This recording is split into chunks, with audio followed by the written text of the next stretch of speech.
Walking in the bank, go fill it up. We want all of the money. I don't need sleep till I run it off. They talking about cash and I want it. Niggas don't hate, just don't pay them attention. They want in your spot and you know it. These niggas ain't nothing but snakes in the grass, so you better watch where you going. Walking in the bank, go fill it up.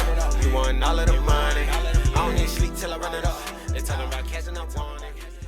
Welcome back to 96's TV. It's your host Cartel Ace, and we are back with one more. You feel what I'm saying? So this time we back on the Paul Pierce. You feel what I'm saying? Part 2. Part 1, the screenshot was messing up, so I still dropped the video, but you can only hear the audio. This time we'll make sure the screenshot gets saved in, and we're gonna go ahead and keep it going. I ain't even gonna talk too much. Last time, you know what I'm saying, they just really went through his early careers and his background, where he grew up at. So if y'all want to go ahead and see that, go ahead and check it out, man. It's called Paul Pierce Tries to Get Off Part 1. You know what I'm saying? Well, they tried to off Paul Pierce Part 1. You feel what I'm saying? And here we go. We finna watch some more. Let me go ahead and set it up.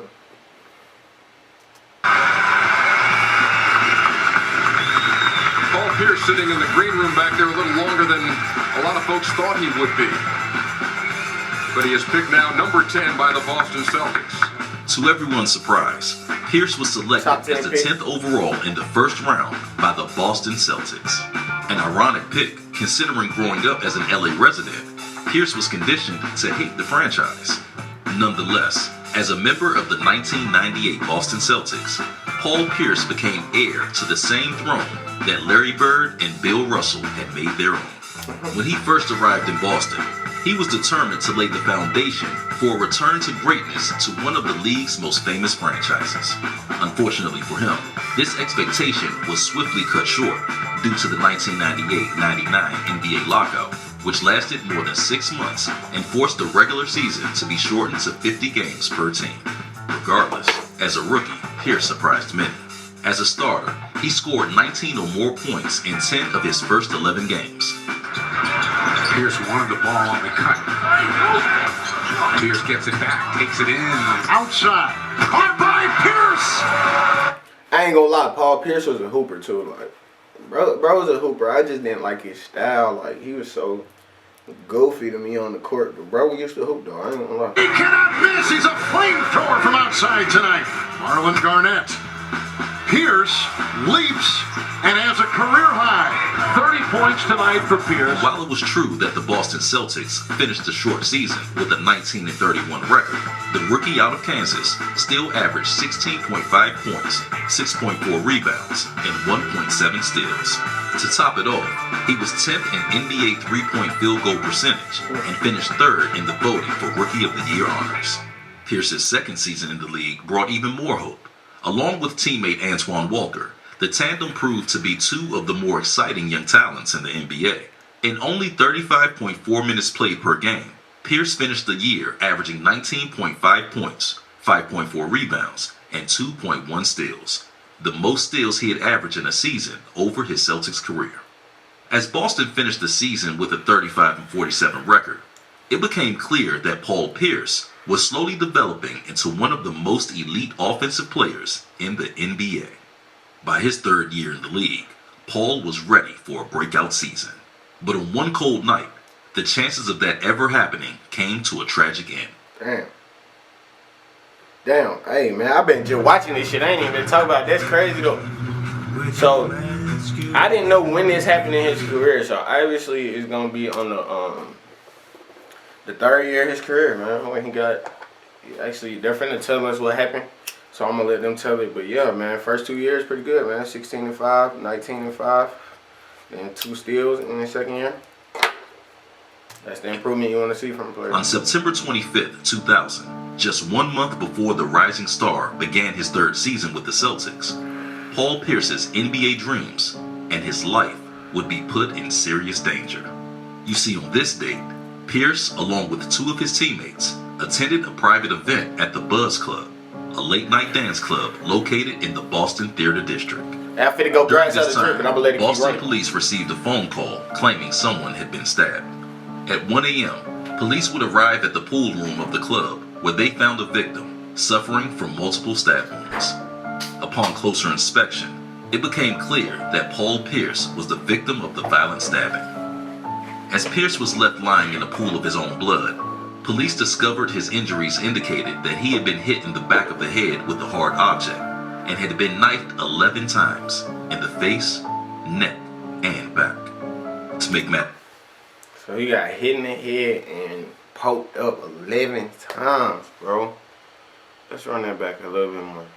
Let's hear that again. That's crazy. Upon closer inspection, it became clear that Paul Pierce was the victim of the violent stabbing.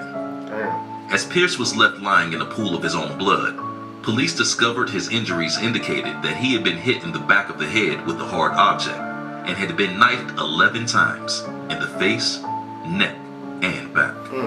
To make matters worse, one of the stab wounds had gone as far as 7 inches deep. Not to mention, the nastiest of the wounds ended up collapsing his lung. Ooh. At the time, it wasn't clear if he would make it. Ooh. Luckily for him, Tony Battie, That just make my stomach sick. Damn. 11 times in your lungs collapsed? Yeah, bro probably thought it was over with. Pierce's teammate, was at the nightclub with him on the night of the stabbing, but was in the bathroom while the fight occurred. With his brother's help, Tony instantly transported Pierce in the back of his car and rushed him to a nearby hospital. The 22-year-old player had to immediately undergo lung surgery to repair most of the damage on his collapsed lung. While in the operation room, Pierce would repeatedly ask surgeons if he was going to die, on account of the amount of blood that he had lost. However, in the end, Paul Pierce would make his recovery. Doctors would later inform him. I knew he made his recovery, but man, you like to hear that, bro. You love to hear that. You love to hear that. That 2 things saved his life. First, the fact that the club was just minutes from the New England Medical Center, which allowed him to receive treatment before losing a lethal amount of blood. Second, Paul was wearing a heavy leather jacket, and the thickness of his coat kept knife blows, like the one that penetrated 7 inches into his abdomen, from reaching his heart. Instead, the knife just missed a number of key internal organs. Less than a week after the stabbing, Paul Pierce walked out of the New England hospital. With the uplifting news of his swift recovery, the city of Boston was now searching for the truth behind what really happened to their star that fateful night. In the aftermath of the event, witnesses originally claimed that Pierce was playing the role of a vigilante by stepping in to help break up a fight between 2 club goers. The story goes that he got caught in the middle of the street. Don't do that. Damn. I know if you want to be heroes, I know if you want to, hey man, y'all calm down, but don't do that, bro. To all the young niggas out there, bro, don't, bro, if it gets to that point, bro, don't do that. You gotta make it home, bro. And happened to get stabbed as an innocent bystander. Pierce, however, would later testify in court that he was set up by a group of men after he was caught chatting with a few women at the club. One of the ladies in conversation was allegedly related to 2 of the attackers, who saw Pierce getting close with their family member and retaliated. Witnesses claim there were as many as 20 people involved in the brawl at the club that night. The nightclub, which operated under different names at different times of the week, would later take blame for allowing an assault and battery to happen on its grounds. Several other violations had previously happened at the club, including at least 2 assaults in that same year. Sadly, unlike those incidents, nobody was arrested. At least, that was the case. However, just a few days later, police would issue a warrant for the arrest of 31-year-old.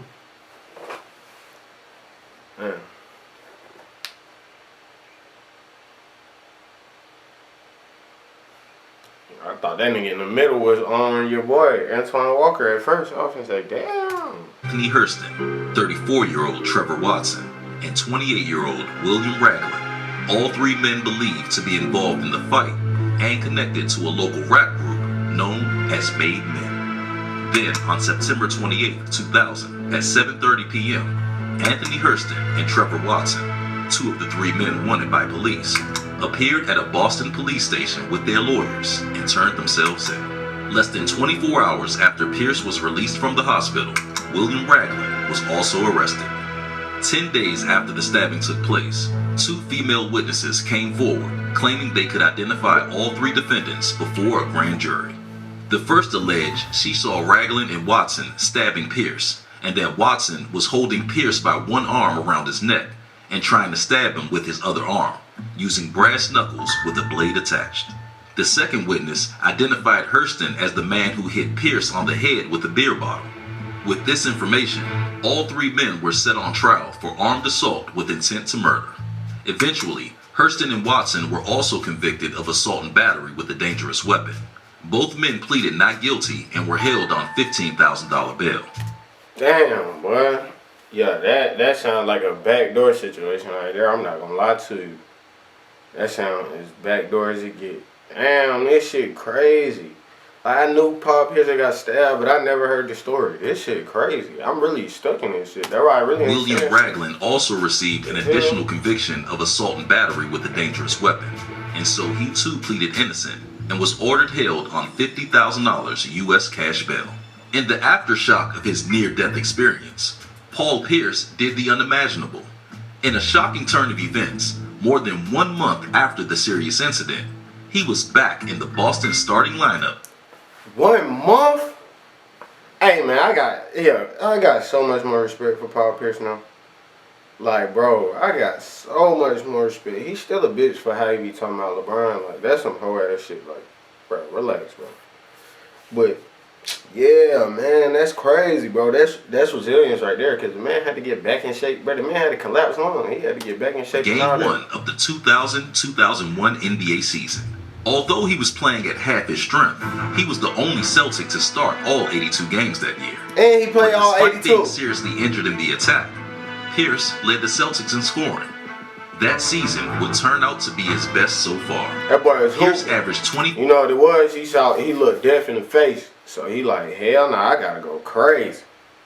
5.3 points, 6.4 rebounds, was selected to his first All-Star team, and became the first Celtics player to score 2,000 or more points since Larry Bird in the 1987-88 season. By this time, it was clear that he was the real deal. It was also during this time that the nickname, The Truth, was bestowed upon him by Shaquille O'Neal. After a 112-107 Lakers victory over the Celtics on March 13, 2001, in which Pierce scored 42 points on 13 of 19 shooting.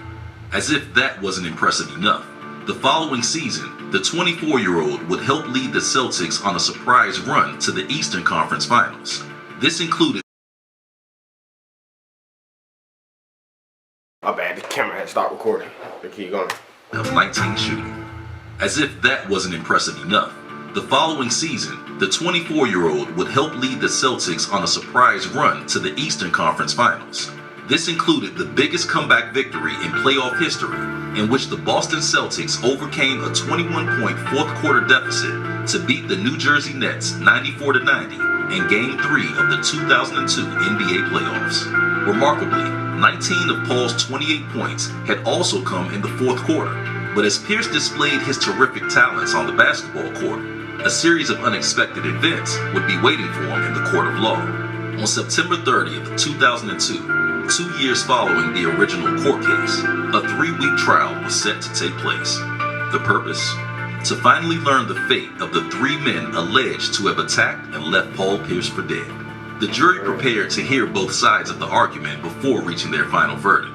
After all, the trial was marked by recanted testimony and allegations of witness intimidation.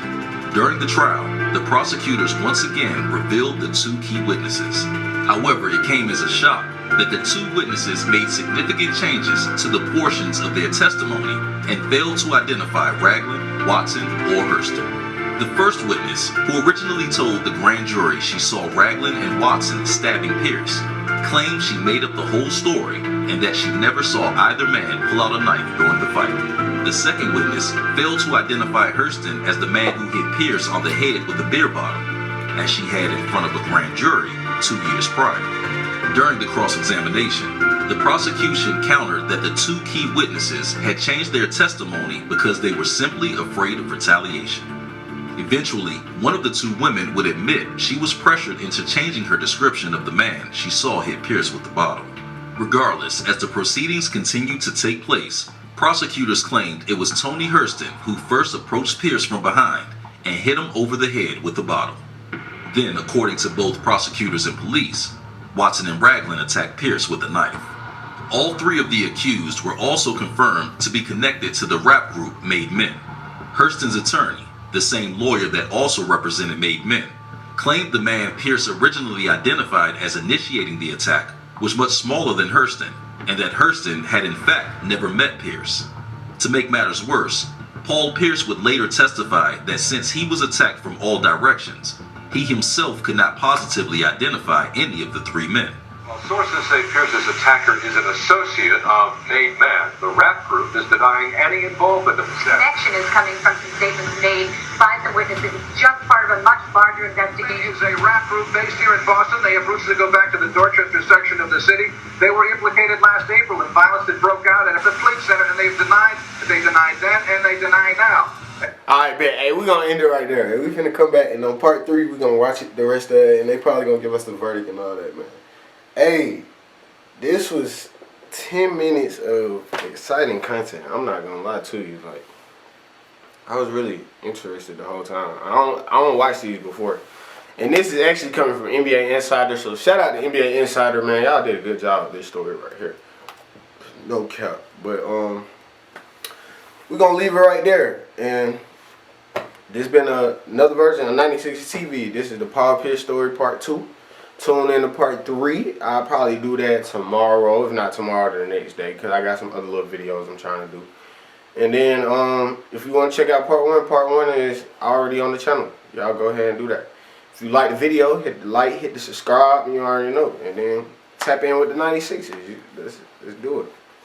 But if you want to follow us, just keep updated. Follow us at 96 Olympians. You can follow me at Cartel Ace. And until I see y'all again with another video, y'all be safe and y'all hold it down, alright?